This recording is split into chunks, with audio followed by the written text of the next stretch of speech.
Hey YouTube, Phil Parisi Code, macros in Python. This is a lightning video, we're going fast, and you only need 4 commands in Python. Number 1, get the cursor location. Number 2, click. Number 3, type different characters in Python. And number 4, press buttons. Let's get into it. Here's the code. Alright, you need 2 packages. 1, pyautogui. This is what does the automation. Number 2, import the time package. This gives us delays between our commands. First thing we're going to do is find the cursor location. We're going to give it a moment, 2 seconds, to get to wherever you want to move your cursor on the screen. Second command, print, parentheses, pyautogui.position.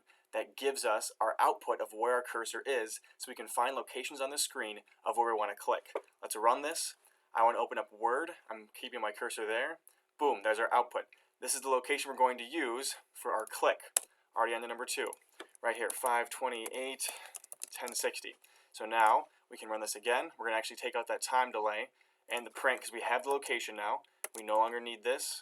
Let's keep the time delay at just 1 so it has a second to operate. Here we go. We run.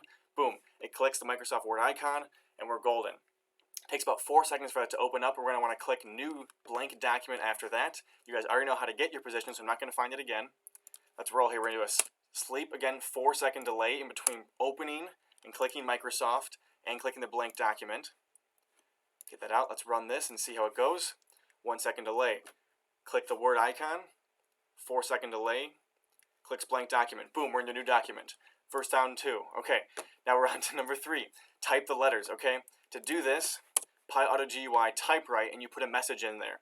Alright, you can do just plain text and put it in parentheses, or as I've done here, you're going to call an input so a human can type what they want, and then that'll actually go into your message. I've got at the very top of your code, keep it early so it prompts at the start of your code. I'm having message 1 defined in here as input, and this is the text that it asks me and prompts me in the console. And then we're going to do pyautogui.typewrite that message. Alright, let's enter this. What I want to type. Let's do a hello world. Keep it classic.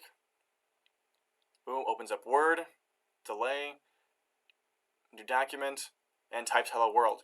We are just about there, guys. Last command is going to be pyautogui. I'm going to show you guys this as well here. Just another typewrite right afterwards, so we can do both inputs and just regular text. Last command, pyautogui.press. This is how you press different buttons on your keyboard.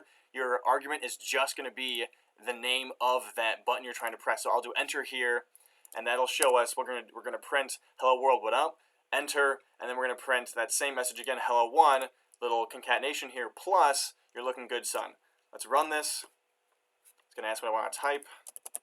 Hello world, enter. Come on. Opens up new document. Hello world, what up, looking good, son. Thank you guys.